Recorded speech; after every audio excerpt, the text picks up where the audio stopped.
Hi, everybody. Thanks for joining us for Week 10 of Big Game Bound. I'm Jack Doles. Here's what we've got worked up for you for today's show. Our playbook has Jarrett Payton joins us from Chicago as always. And after the Saints crush the Bucs, who's the best team in the NFC? Why doesn't Mike Tomlin, the Steelers coach, get credit for being an elite coach? Maybe enough credit. Our big matchup, Colts and Titans. We'll check in with our correspondents, Chris Hagan in Indianapolis, Corey Curtis in Nashville. Pittsburgh Steelers, they're the last team standing, but COVID has hit their locker room. Jay Pushkar talks about that. Our big guest, Justin Zimmer, the Buffalo Bills. The lineman talks about things he and his teammates are doing to stay safe and COVID-free. And the Wizard of Odds, Kenny White, joins us from Las Vegas.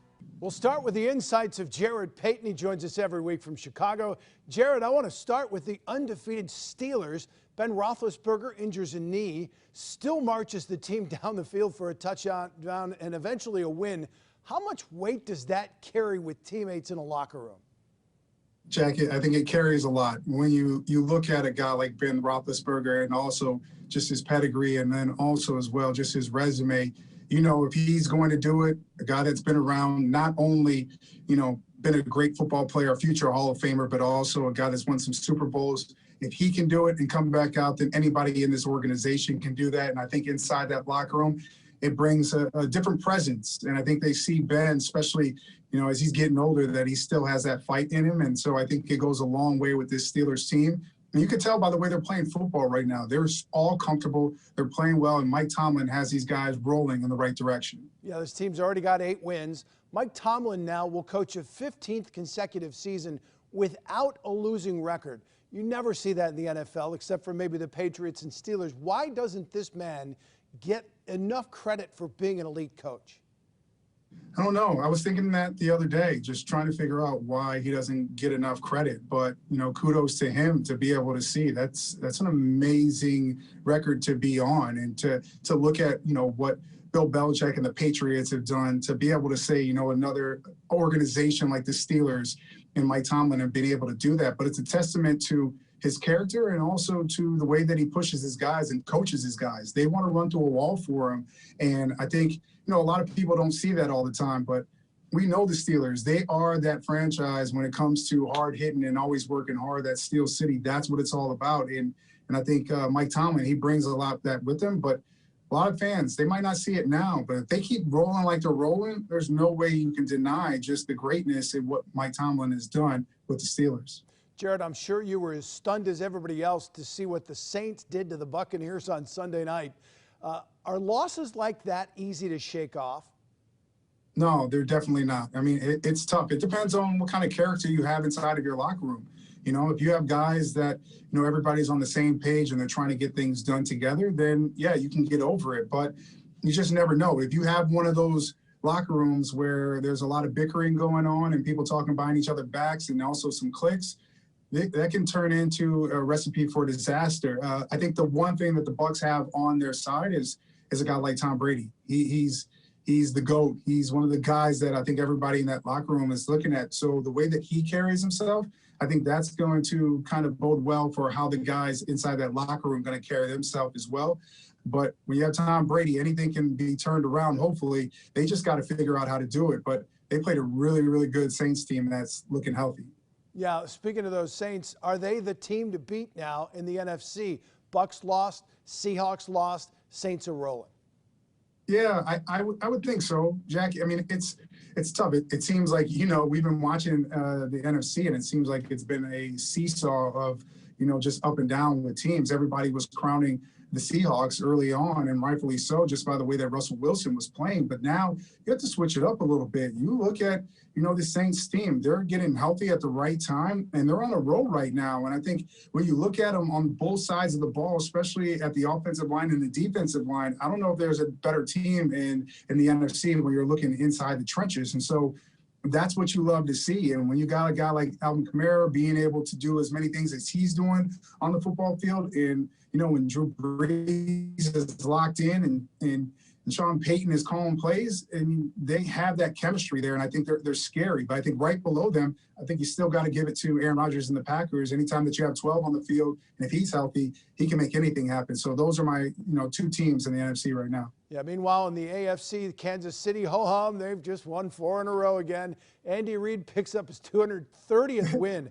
Only Don Shula, George Halas, Bill Belichick, and Tom Landry have won more games. Similar question to Mike Tomlin.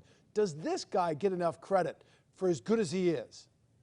Man, Jack, did you hear the names that you just mentioned him with? Yeah. I mean, that right there, listen, it speaks for itself. Yeah, I mean, everything that Andy Reid's done, I mean, it's just amazing to see how he is kind of transformed over the years. And even though he's getting older, he's found a way to be able to identify with his ball club, and especially, with his ball club now. And it doesn't hurt when you have the best player in the league, Patrick Mahomes, under center for you. But I think it carries over the way that he is, the way that he handles his guys. I think that spills over onto the field. And the way that he's transformed, like I said, it's just been amazing. But his offense, so perfect. And you see a lot of different coaches around the league who come from Andy Reid tree. But the one thing is Andy Reid, he is the creator of that tree. He is down at the bottom. He has the roots. And when you talk about the roots right now, he has the perfect quarterback to be able to make that happen. Skill position guys as well. And a defense that can find ways to be able to get it done like we saw last year to be able to win a Super Bowl championship. Andy Reid deserves all the credit. One of the marquee matchups in Week 10 is tonight in Tennessee. The Colts visit the Titans.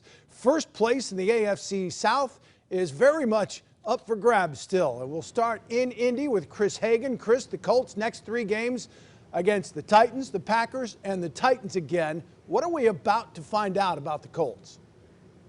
Well, we found out a little bit last week already, Jack. That murderer's row of 4 games straight started with the Baltimore Ravens. The Colts looked unbeatable in that first half, but then fell apart in the second stanza. So that brutal stretch of November starts with a loss, making tonight's game even bigger. The Colts and Titans entered last weekend tied for first, but now the Colts a game back. A loss tonight puts them 2 games back, 2 losses in the division, and 2 full games still to make up with the Titans that they'll see in a couple of weeks. But first things first, you don't get much bigger in the regular season when you think about a division foe on the road. A lot on the line tonight for the Horseshoe. Yeah, the pressure's definitely on their backs. Of the teams that have played 8 games so far, only the Ravens and Rams have given up fewer points than the Colts. So they'll be in every game. You get to see this team play every week. Is there a better linebacker than Darius Leonard? Well, they don't call him the maniac for nothing, Jack. He is a beast. Now, set aside with the injury earlier this year, the groin, but he is 100% healthy now, as evidenced by the 15 tackles against the Ravens last week, and he lives for the big spotlight. Just got through talking to him. He loves these primetime games, and in my 22nd season covering the Colts, it has always been about the offense, but this year, finally a defensive-minded team, and it might be the D that can be the difference in a win or loss against those Titans. All right, the knock on rookie Jonathan Taylor when he was at Wisconsin was ball security. On Sunday, key fumble against the Ravens. He had a season-low 6 carries. The carries have dropped in each of the last 4 weeks. Have they lost confidence in him? I don't think they've lost confidence in him, but this is part of the growing pains of a rookie. Now, remember, this guy wasn't like a top 5 pick supposed to be the end-all, be-all. We in Big Ten country know what he was capable of, but Marlon Mack was their feature back. He was supposed to be the guy, the one that totes the mail the most, but he gets injured out for the season. So Taylor kind of thrust into that spotlight, perhaps not quite ready for how different it can be in the NFL, how much ball security comes into play. And a fumble against the Ravens, that was a real game changer. The Colts were up 7-0. Actually, Taylor had finished that opening drive with a touchdown. They were feeding him again on the plus side of the field, about to go up 10, maybe 14-0. And just before he hit the turf, that ball was punched out. It was a scoop and score for the Ravens, made that a 7-7 game, completely changed the complexion. Now, the Colts do have a couple of other running backs in the stable, so it's not like they've just thrown Taylor, to the sideline for good. But as Frank Reich says, they like to play the hot hand. They have plenty of options at running back, but a surefire way to find yourself to the sideline is putting the ball on the turf, and that's going to be important against the Titans. The Titans lead the league plus 10 in turnover margin. The Colts not too bad at plus 4, but the Titans take the ball away. You can't have a rookie out there that's going to kill drives and have game-changing plays going the other way by fumbling it to the other team. Yeah, had some big takeaways against the Bears last week. Zach Pascal leads all wide receivers with 24 catches for the Colts. Why aren't the receivers a bigger part of this attack? Well, they've been hurt by injuries once again. You have guys like Paris Campbell. You have guys like T.Y. Hilton, you know, the marquee receiver who's yet to catch a touchdown this season. Unbelievable to think about it. He didn't play against the Ravens, and get this, Jack, since 2012 when the Colts drafted T.Y. Hilton, they are 1-10 in games that T.Y. does not play. He has missed, if not making catches and scoring touchdowns, extending the defense, making room for those other guys. A couple of weeks ago, Phillip Rivers completed passes to 11 different receivers. There hasn't been a guy that really jumps out and becomes the go-to guy, but certainly if you can get T.Y. Hilton back, it is a short week. He did not play against the Ravens. They hope to have him back. We'll find out before kickoff what his status is, but you're right. There hasn't been a go-to guy, a guy you want on your fantasy roster. You got to have somebody you can count on, and right now the Colts battling injuries across the board on that wide receiver front. Yeah, I had T.Y. Hilton, and I dropped him pretty quickly this year. All right, Yeah, Colts, you're not the only one. let's go back to the Colts defense. Here comes Derrick Henry. If you're the Titans, are you putting this game on his shoulders or Ryan Tannehill's? Well, that's going to be the key matchup, right? The Colts have a great run D, and the Titans have the stud in the league as far as toting the ball. And I asked Darius Leonard about this. I said, hey, a lot of guys see Derrick Henry and say, oh, my gosh, don't let him run my way. Leonard says, hey, bring it on. I welcome that challenge. The Colts are stout against the run. I think they try to make Tannehill beat them. And Tannehill, you know, he's answered the challenge. He doesn't go out there and have to throw it 40 times a game, but when he has had to do that this season, he's answered the bell and been successful. So I think early on, we'll see the Colts trying to stop that run, put the ball in Tannehill's hands. But remember, it's usually in that fourth quarter when Derrick Henry really gets heated up and tired defenders have an even more difficult time bringing him down. So I expect a four-quarter football game, and I expect if the Colts are to win, they need to eliminate the turnovers, win that turnover battle, which has been difficult for all the teams against Tennessee, and they need to find a way to stop that run, especially in the fourth quarter. For the other side of this matchup, we take you to Tennessee, to Nashville. Our Titans correspondent, Corey Curtis, has been on Titans Zoom calls today. Corey, the Titans snapped a two-game losing streak. How much different is the tone of these conversations after that win over the Bears? Well, look, it's a little bit different because the defensive struggles had been so massive. I mean, on third downs, they were failing over 61% of the time. And then against Chicago, they held them 0 for 8 on third down in the first half, 2 for 15 from the game. Look, they didn't finish the game the way they wanted it to, and the Bears aren't an offensive juggernaut, but they played better against the team that was in front of them. So I think that that's a big positive step forward. The other thing that's allowed them to take a step forward, Vic Beasley is no longer a distraction for this team. He is gone. They're moving forward without him. And I think it's been a bit of a black cloud lifted from the organization. The Bears are not an offensive juggernaut. That might be the understatement of the year. All right, I asked Chris Hagan this question. I'll ask you as well. Colts are one of the best teams in the NFL against the run. Do the Titans put this game on Derrick Henry's shoulders or Ryan Tannehill's? Well, look, I think the Titans are pretty balanced in the way they attack teams. They're going to hit you with both. I mean, they run at you with Derrick Henry, and then they go play action with Ryan Tannehill. They've played better defenses lately, and with Taylor Lewan out as well, you've seen some of their offensive numbers come down a little bit. So they're not going to rock and roll to 35 points the way they did the first 5-6 weeks of the season. This is going to be a tough game for them to put on points. But look, they ran it 21 times with Derrick Henry against the Chicago Bears. He's going to get a lot of carries again in this game because they have to, because that's what sets up their play action game. That's what sets up the 40-yard shots to A.J. Brown down the field. So you're going to get them both, but Derrick Henry has played extremely well against this team in the past, and so you're going to see a lot of number 22 in this football game again. Against the Bears, while Henry got 21 carries, they got him off the field a lot. When he wasn't carrying the football, we saw a lot more of Deontay Foreman and Jeremy McNichols. So I think that they really tried to keep him as fresh as possible for this game Thursday night. Yeah, it didn't take the beating from blocking so much. The next 3 games for the Titans: Colts, Ravens, Colts. What are they saying about this stretch of schedule? It's ridiculous. I mean, number one, we knew this was going to be a big matchup when the season started, okay? These were two teams that were expected to challenge for the AFC South. why are you having them play on a short week? It just doesn't make a heck of a lot of sense. And then why are they playing 2 times in 3 weeks? I know they're not the only team that this has happened to in the past, but it's not a good look for anybody. And it's a 16-week schedule, Jack. There should be a way to figure out a way to space this out a little bit more, but it is what it is. And for the Titans, this is a really tough stretch. I mean, think about playing this. The Bears defense, the Colts defense, the Ravens defense, and the Colts defense again. They better buckle up because that's 4 tough weeks in a row. Well, this Titans defense right now leads the NFL in takeaways. What are they doing that's been so disruptive? Well, they've taken advantage of their opportunities. When they're in the secondary and they get their hands on the football, they're able to corral it in. The other thing that they've been able to do is they've been able to get the ball out. Jeffrey Simmons last week had a forced fumble and a fumble recovery. He's a guy with a nose for the football. Jayon Brown's a guy with the nose for the football.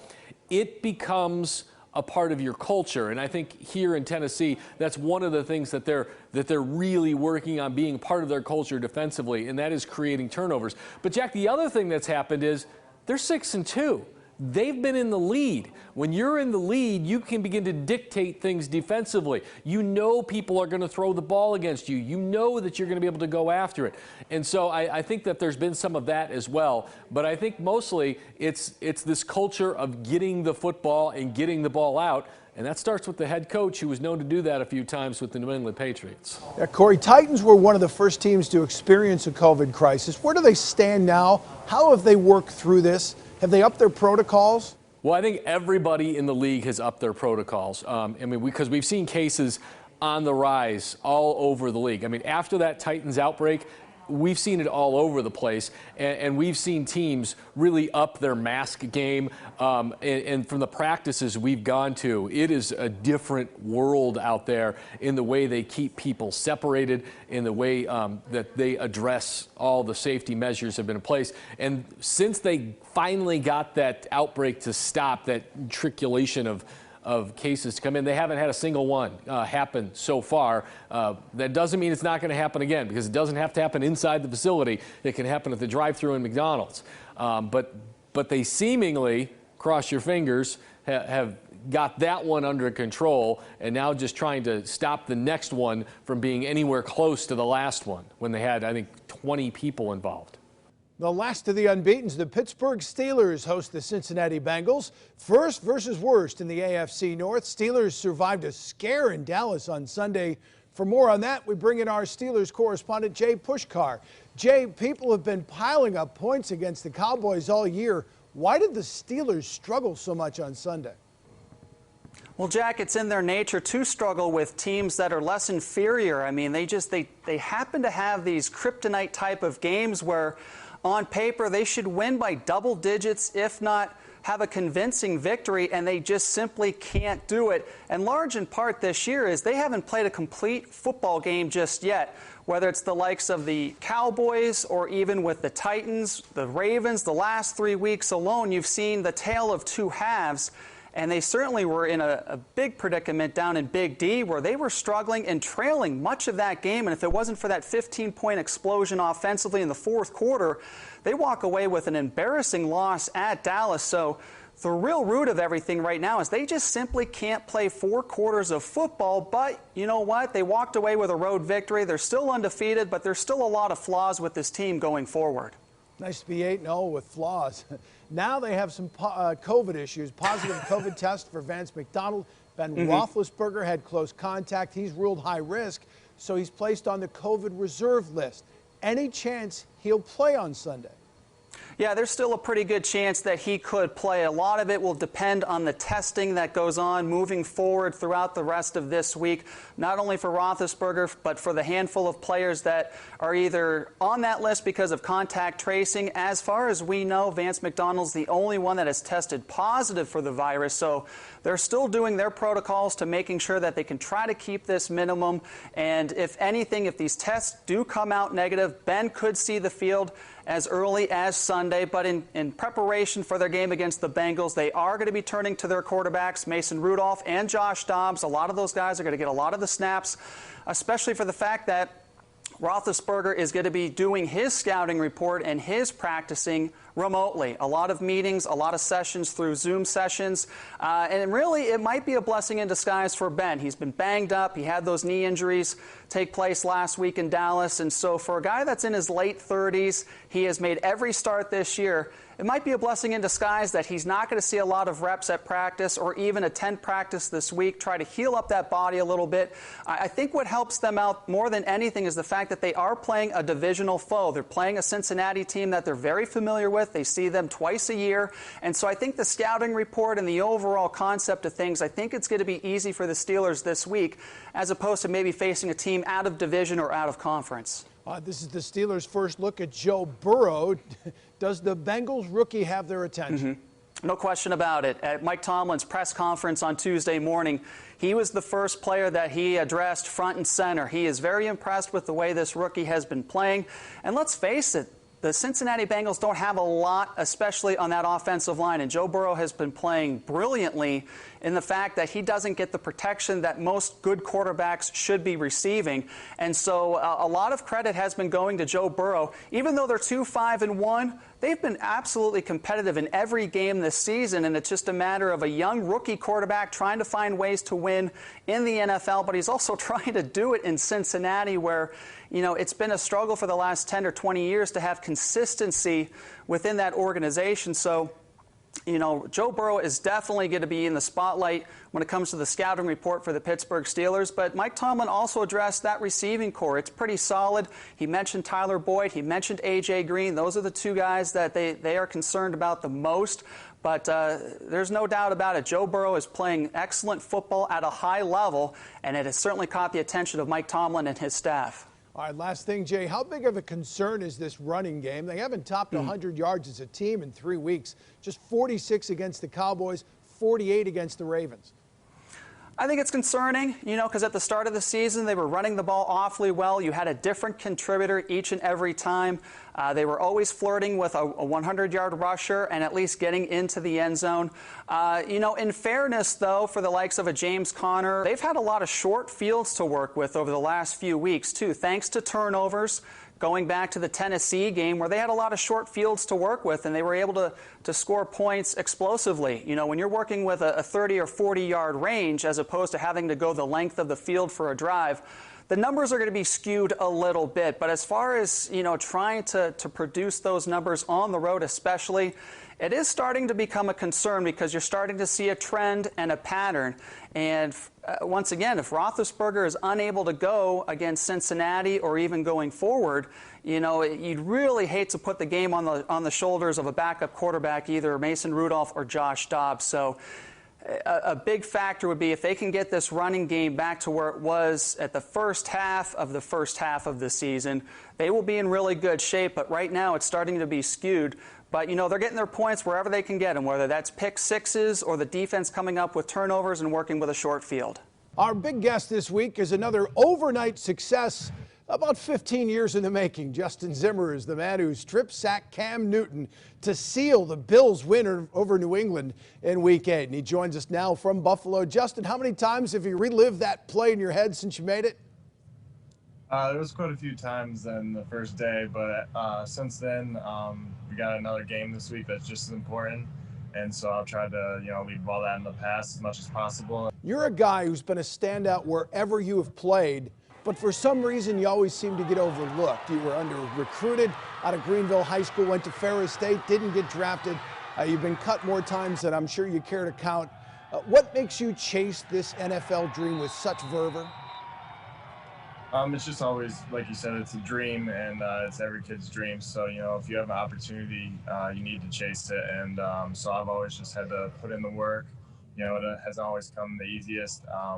So I just put in that work and try to get better every day. And, you know, it's worked out in the end.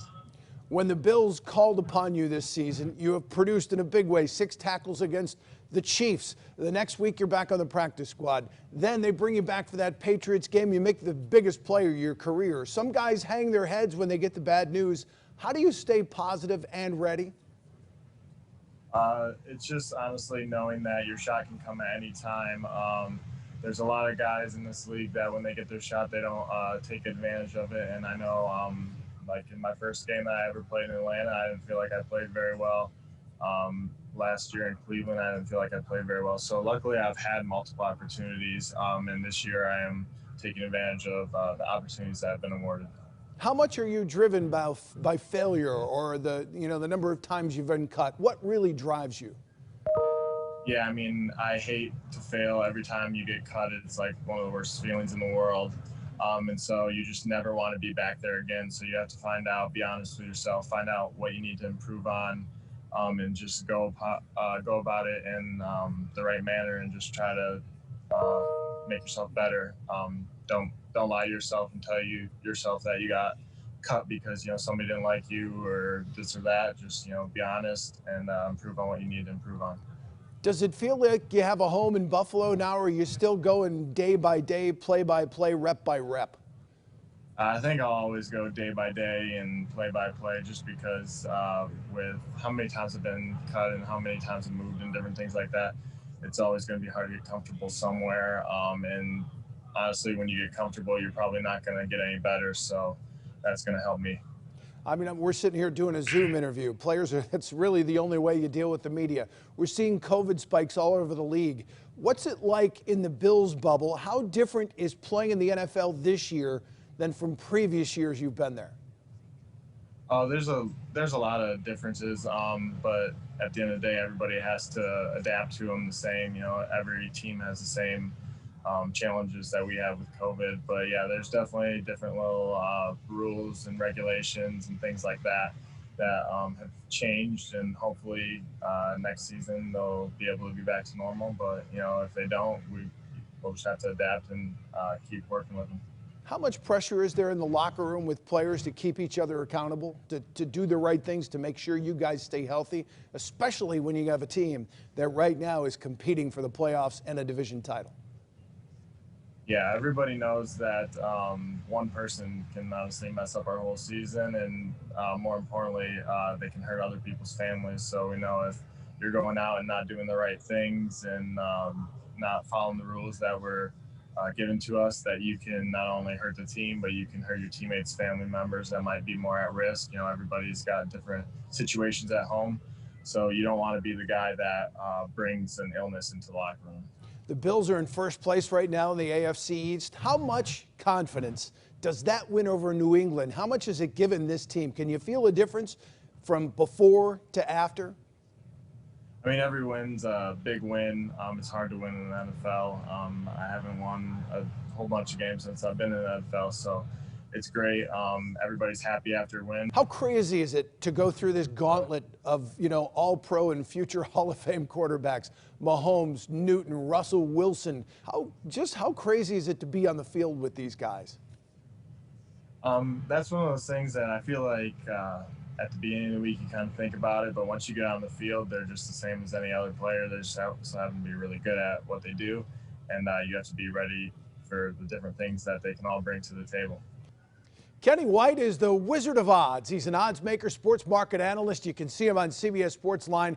He's also the author and publisher of Kenny White's College Football Power Ratings. You can get that in a PDF or 3-hole binder. He predicts the final score of every college football game, basically tells you what the odds and total should be for every game. And he joins us every week from Las Vegas. Kenny, great to have you as always. I'm a big Louis Riddick fan, but on Monday Night Football, he said if the Patriots beat the Jets, they'll still be in the race to win the NFC East. I'm not buying what he's selling here. What are the odds for the Patriots that they can leapfrog the Dolphins and Bills? I'm not buying it either, Jack. They barely got by the weakest team in the NFL and the Jets. Their odds right now are 20-1 to win the AFC East. And you know what? Playoff hopes are slim. Right now, my projected model has them winning 6 games, finishing 10th place in the AFC. Yeah, there are 9 AFC teams with winning records now. How stacked are the odds against them even to make the postseason?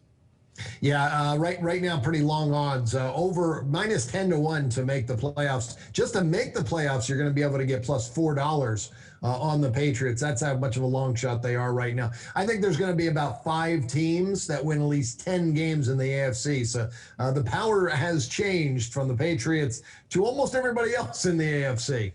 Buccaneers were stunningly bad on Sunday night against the Saints. How do odds makers handle a performance like that? Yeah, these things happen. I'm going to say the number's about 20%. So 1 out of every 5 games is a fluke outcome, an outcome you can't explain. You can't explain a 38-3 outcome with 2 really good football teams playing against each other with a betting line of just -3 on Tampa. They were the favorite and they lose by 35. So we will not be knee-jerk here in the state of Nevada. The betting odds will be pretty close. They are a 6-point favorite this week on the road at Carolina. So the adjustment was about a point on their power rating. Normally they may have been a 7-point favorite, maybe 7.5 over Carolina. So you see, there wasn't that big of an adjustment. I know college is in your wheelhouse as well. Notre Dame knocks off Clemson in double overtime. How much has that shaken things up in the college ranks? Is Bama the favorite? Can you get better odds now on Clemson than you could last week?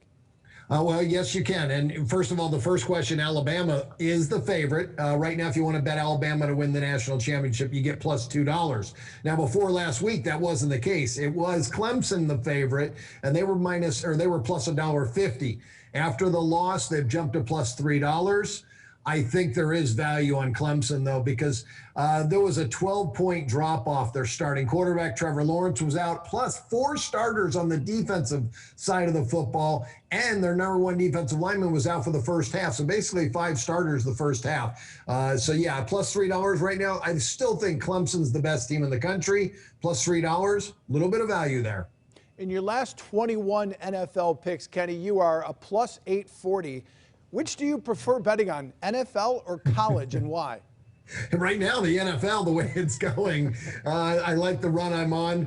But you know what? In the long haul, college football is my game. There's so many teams, Jack. You're looking at 130 teams.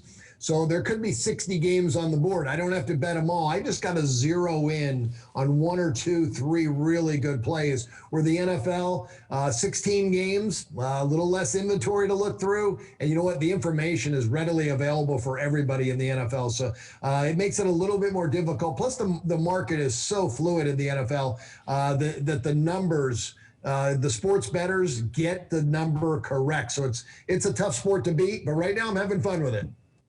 Well, that'll put a wrap on Week 10 of Big Game Bound. A big thank you to our guests, Jarrett Payton, Chris Hagan, Corey Curtis, Jay Pushkar, Kenny White, and our big guest, Justin Zimmer. For our producer, Spencer Wheelock, and our crew here in Grand Rapids, I'm Jack Doles. Thanks for joining us, and enjoy the games. We got a big one to start the week, Colts and Titans.